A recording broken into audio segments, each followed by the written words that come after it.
ஆடுபுலி ஆட்டத்தில் காயை நவுத்துறதுல சூப்பரான கில்லாடிங்கிறது சாவித்திரியா ஈஸ்வரியா அப்படிங்கிறத கமெண்ட்ஸில் சொல்லிடுங்க ஃப்ரெண்ட்ஸ்.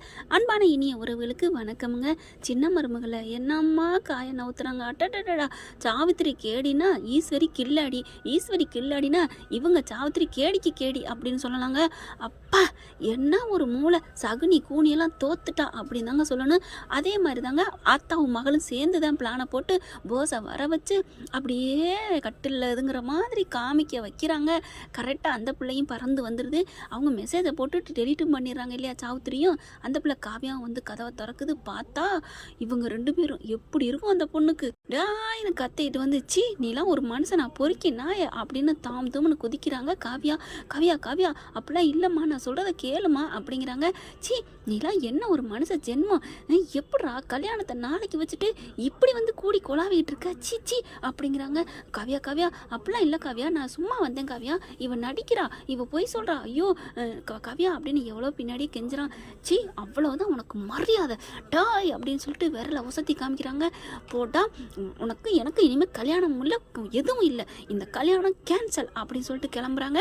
ஓங்கி பலார்னு அறையை கொடுத்த போட்டு அங்கேருந்து என் மூஞ்சிலே முழிக்காதடா அப்படின்னு சொல்லிட்டு காவியா என்ன பண்ணுது, அப்படியே டடன்னு மாடியிலேருந்து இறங்கி வேகமாக போகுது. பார்த்தா யாருமே அவங்க தான் எல்லாம் அங்கிட்டு போயிட்டாங்களா, யாருமே இல்லையோன்னு சொல்ல போனேன். நீ பார்த்தா கவியா கவியா இல்லை கவியா அப்படின்னு பின்னாடியே வர்றேன் பம்மிக்கிட்டு. இவன் என்னங்க எட்டுனா குடுமை எப்படி இல்லாட்டி காலை பிடிங்கிற மாதிரி கெஞ்சிக்கிட்டே வர்றான். சி வாயை மூடுறா, எங்கள் அப்பாட்ட சொல்லி உனக்கு இருக்குடா அப்படின்னு சொல்லிட்டு வண்டி எடுத்துகிட்டு போயிடுது அந்த பிள்ளை. இதுங்க பார்த்தா சூப்பரு அப்படின்னு சொல்லிட்டு சந்தோஷப்பட்டுக்கிட்டு இருக்குது ஆத்தாலும் மகளும். அடுத்து பார்த்தா என்ன பண்ண போகிறான்னு தெரியலையே. ஐயோ நம்ம அம்மா நம்மளை துவச்சி தொங்க போட போகுதே அப்படின்னு பயத்தில் இருக்க, இங்கே வீட்டில் உள்ளவங்க எல்லாரும் பார்லருக்கு போயிட்டு திரும்பி வராங்க. அழகா நாங்கள் மேக்கப் போட்டோம், நீ வந்திருக்கலாம்ல, நாங்கள் வந்திருந்தோம் இங்கே காரியத்தை நடத்த முடியாதே அப்படிங்கிற மாதிரி தாமரையும் அவங்க ஆத்தாலும் பார்த்தா அப்படியே மனசுக்குள்ளே பேசிக்கிறாங்க. போஸை பார்க்குறாங்க, என்னடா பேரஞ்ச மாதிரி இருக்கிற, அம்மா அது வந்துமா ஒன்றும் இல்லைம்மா அப்படிங்கிறாங்க. டேய் என்னன்னு சொல்கிறா, அது வந்துமா, ஐயோ அம்மாட்ட சொல்லாமல் அவள் போய் சொல்லி அப்புறமா தெரிஞ்சா நம்ம மாட்டிக்கிடுவோம் பிரச்சனை, இப்போவே நம்ம அம்மாட்ட சொல்லிடுவோம்னு சொல்லிட்டு கதவை சாத்திக்கிறான். கதவை சாத்தினையோட என்னடா என்ன அப்படின்னு கேட்கல, உங்கள் அண்ணன் பொண்ணு அவங்களாம் இப்போ வரமாட்டாங்க சொல்லு என்ன பிரச்சனை அப்படிங்கல. அம்மா என்னை மன்னிச்சிருமா அப்படின்னு காலில் விழுந்து அழுகிறான். என்னடா போஸ் என்ன, அது வந்துமா என்னை மன்னிச்சிருமா அப்படிங்கிறான். அட சொல்லி தொலை என்ன அப்படின்னு கேட்க, அது வந்து அப்படின்ட்டு நான் ஒரு தப்பு பண்ணிட்டேம்மா. தப்பா என்னடா தப்பு பண்ண, காவியா இங்கே வந்தாம்மா, என்னடா காவியாவை எதுவும் பண்ணிட்டியா அப்படின்னா ஒன்றும் பயம் இல்லைடா, சந்தோஷம்தான், தப்பு பண்ண கல்யாணத்துக்கு அப்புறம் பண்ண போகிறத முன்னாடி பண்ணிட்டேன், எப்படி ஒரு கேவலமான தாய் பார்த்தீங்களா, அது இல்லைம்மா அப்படின்னு சொல்லல. என்னடா அது இல்லைன்னு ஒதில்லைன்ட்டு என்ன பிரச்சனை, உனக்கு பிரச்சனையை சொல்லு. அது இல்லைம்மா அது வந்துமா, அவள் வந்தாளா, வந்தப்போ இந்த தாமரை இருந்தாளா, சரி தாமரை அதுக்கு என்ன, தாமரைகிட்ட கொஞ்சம் அப்படின்னு அப்படியே பூசி மொழியை சொல்கிறான். தாமேல தப்பே இல்லாத மாதிரி அவதாம்மா வந்தா, சரி நான் ஆசையாக பேசுகிறாளேன்னு கையை பிடிச்சேம்மா, அவ்வளோதாம்மா. அதுக்குள்ளே கரெக்டாக காவியா வந்துட்டா. காவியா ஏன் வந்தா எப்படி வந்தானே தெரியலம்மா. பார்த்தா இனி விடுங்கன்னு அப்படி சேதன்ட்டு நடிச்சால, அதே மாதிரி என்னையும் தப்பாக சித்தரிச்சிட்டாமா அப்படின்னு சொன்ன கையோட அப்புறம் என்னடா நடந்துச்சு, அவள் என்னை அரைஞ்சிட்டு போயிட்டாமா, சும்மா நின்றுக்கிட்டு இருந்ததுக்கா அரைஞ்சிட்டு போனா அப்படின்னு அக்கா கேட்குது. நீ வேற அக்கா நீ வேற அப்படின்னுட்டு, அது இல்லைம்மா அவள் சொன்னால என்னை விட்டுருன்னு, அதுக்கு தாம்மா என்னை அடிச்சுட்டு போயிட்டா அப்படின்னு சொன்னோன்னே போச்சு என்ன பண்ண போறான்னு தெரியலையே, ஐயோ அப்படின்னு அப்படியே புலம்புது. அது சரி உண்மையிலே அவள் நீ நின்றுக்கிட்டு தான் போனாளா? ஆமாம்மா வேற எதுவும் இல்லைம்மா. டே எனக்கு என்னமோ நம்புற மாதிரி இல்லையடா, உன்னை பற்றி எனக்கு நல்லா தெரியும்டா, நீ யாருங்கிறது எனக்கு புரியும், நீ பல்ல காமிச்சிட்டு தாமரைகிட்ட போய் நின்று இருப்ப, இதுதான்டா உண்மையை சொல்லு, இல்லைன்னு வைவேன், இல்லைம்மா இதுதான் உண்மை, டே அரைஞ்சேன்னு வைவேன் ஓங்குறாங்க ஈஸ்வரி. இல்லைம்மா மன்னிச்சிருமா, நான் தாம்மா கொஞ்சம் சொல்லு வடிஞ்சிட்டேன் அப்படின்னு உண்மையை சொல்ல, ஐயோ போச்சே இப்போ என்ன ஆக போகுதுன்னு தெரியலையே அப்படின்னு இருக்கையில் ஃபோன் வருதுங்க. யார்கிட்டருந்து, அந்த எம்எல்ஏட்ட போயிட்டு அவன் நல்லா எல்லாத்தையும் தாறுமாறு தக்காளி சட்டின்னு சொல்லிட்டு எல்லாத்தையும் சொல்லிடுது அந்த பிள்ளை காவியா வேகமாக போயிட்டு கல்யாணத்தை நிறுத்துங்க, வேணவே வேணாம், அவன் சரியான பொறுக்கிப்பா, எனக்கு அவன் மூஞ்சியும் பிடிக்கல மொழியும் பிடிக்கல அப்படின்னு சொல்லிடுது.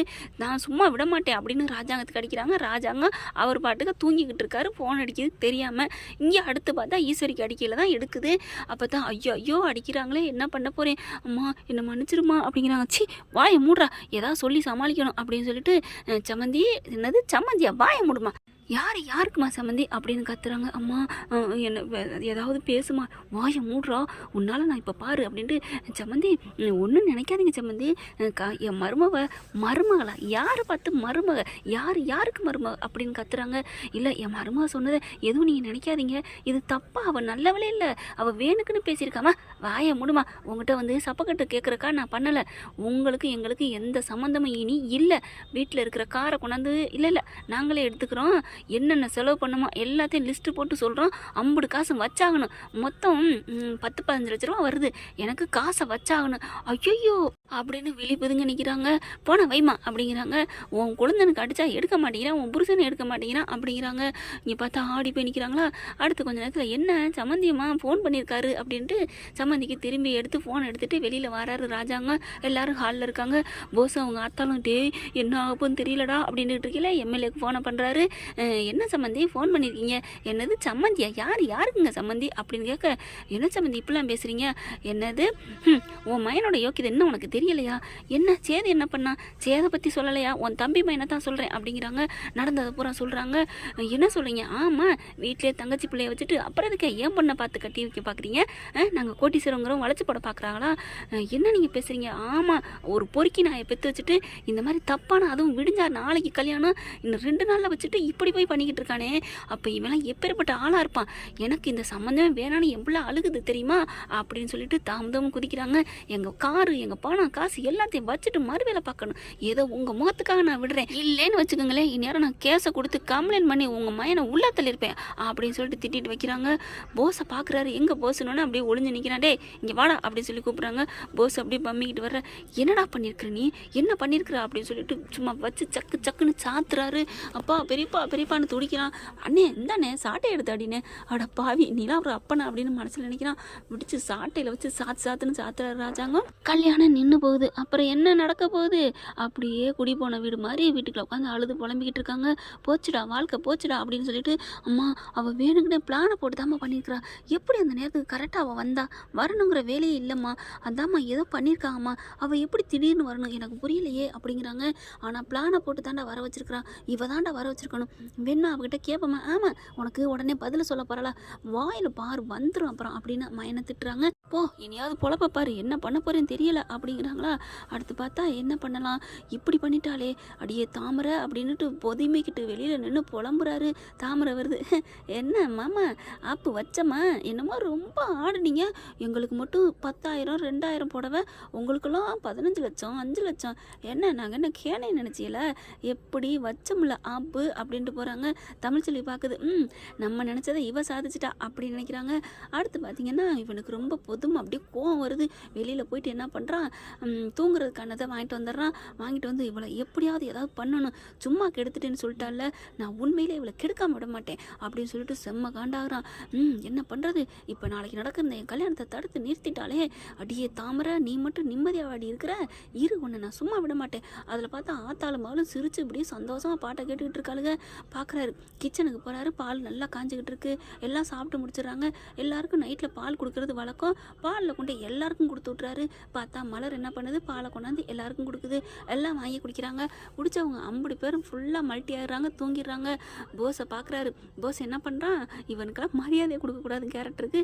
ஆத்தாலும் மகளும் அவங்களும் குடிக்கட்டும், அவங்க மட்டும் முடிச்சிருந்தா வேணாண்டா இது தப்புடா அப்படிம்பாங்க. தேவையில்லை, அவளுக்கும் ஏதோ ஒரு பங்கு வரும். தாலியை கட்டினாங்கன்னா கட்டிட்டு போவோம், ஆனால் என்ன இப்படி பண்ணவளை நான் சும்மா விட மாட்டேன்ட்டு பாலி வாங்குறதுக்கா என்ன பண்ணுறான், டக்குன்னு அப்படியே சுதாரிச்சுட்டு முடிச்சுக்கிட்டே நிற்கிறான். எல்லாம் தூங்கிடுறாங்க. தூங்கினதுக்கப்புறம் அப்பா எல்லாரும் தூங்கணுன்னு யாருமே இல்லைன்னு நல்லா ஜாலியாக இருக்குல்ல, என்ன வேணாலும் இப்போதைக்கு பண்ணலாம், ஆடலாம் பாடலாம் அப்படின்ட்டு நானே ராஜா நானே மந்திரின்னு ஆட்டம் போட்டுட்டு பாடுறான். அதுக்கப்புறம் போதுண்டா போஸு, ரொம்ப ஓவர ஆடாத, சீக்கிரம் போய் உன் காரியத்தை முடி அப்படின்ட்டு மெல்ல போகிறான். பார்த்தா ஆத்தாலும் மகளும் தூங்கிட்டு இருக்காங்க. என்னது சை, என்ன ஆத்தாலும் மகளும் ஒன்றா தூங்கிட்டு இருக்காளுங்களே, இதில் எப்படி நம்ம பார்த்துடா மகளுக்கு பதில் ஆத்தாவை ஏதாவது கண்டம் பண்ணிட போகிற, இவன் அப்படிப்பட்ட கேவலமானவன் தானே, ஆத்தா எதுவும் மக ஏதுன்னு கூட தெரியாதமாக இருக்கிறவன் தான் என்ன பண்ணுறான், டக்குன்னு அவங்க அம்மாவை தூக்கி கீழே போட்டுறான். போட்டதுக்கப்புறம் அடியே தாமரை, உன் கையெல்லாம் பூ மாதிரி தாண்டி இருக்குது, பரவாயில்லடி, நீ எனக்கு பொண்டாட்டியாக வந்தாலும் பரவாயில்லடி, இந்த விஷயம் தெரிஞ்சாலும் எனக்கு சந்தோஷம்தான் அப்படின்னு சொல்லிட்டு அப்படியே தன்னோட வேலையை காமிக்க ஆரம்பிக்கிறாங்க. பூந்து விளையாண்டுறேன்னு வச்சுக்கோங்களேன், கச்சேரி பழமாக பக்குவமாக நடத்தி முடிச்சிடுறான். பா, வேட்டைக்கு போன மான் மாதிரி, அதாவது சிங்கம் மாதிரி, இப்படிலாம் கேவலமாக சொல்லக்கூடாதான் இவனை பற்றி, அந்த சிங்கத்துக்கே அசிங்கம். ஆனால் இவன் பார்த்தா வேலையை சோழியை முடிச்சிடறான். ஆனால் இதுங்க பண்ணுச்சுங்க பார்த்தீங்களா நம்ம சேது தம்பிக்கு, அதுக்கு ஆண்டவன் வந்து கைமாறி நின்று கொண்டுட்டான் அப்படின்னு தான் சொல்லணும்.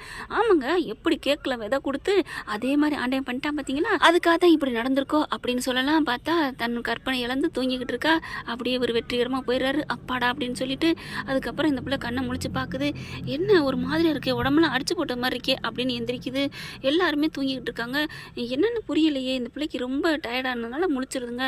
பார்க்குது, என்ன அம்மா கீழே இருக்குது, எனக்கு ஒன்றும் புரியலையே அப்படின்னு பார்த்துட்டு இருக்கையில கரெக்டாக வெளியில் வருது. எந்திரிக்க முடியலை.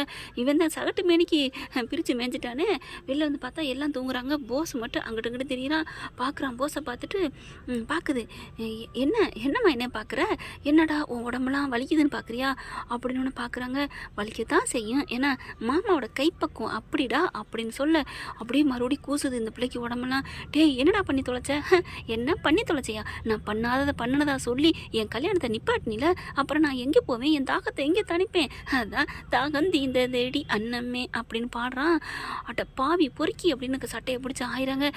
கூப்பிடுமா, கூப்பிடு, எல்லாரும் வரட்டும், நீ கூப்பிட்டதுக்கப்புறம் நான் உனக்கு தாலியை கட்டிடுறேன், ஆமாம் இவளை நான் கெடுத்தேன் அப்படின்னு சொல்கிறேன். அட பாவி, ஐயோ என் வாழ்க்கையை கெடுத்துட்டானே, நான் என் மாமாவை தானே நான் லவ் பண்ணேன் அப்படி இப்படின்னு அழுதுகிட்டு உட்காந்து கத்த ஆரம்பிக்குதுங்க. என்ன ஃப்ரெண்ட், கெடுவான் கேடு நினைப்பான் அப்படின்னு சொல்லுவாங்களே, அது கண்டிப்பாக இந்த பிள்ளைக்கு பொருந்தும். இப்படி போனால் சூப்பராக தான் இருக்கும். பார்க்கலாம் என்ன நடக்க போகுதுன்னு. இந்த பதிவு உங்களுக்கு பிடிச்சிருந்துச்சுன்னா உங்கள் பொண்ணான கையில் ஒரு லைக்கை போட்டு சப்ஸ்கிரைப் பண்ணிடுங்க. Thank you friends.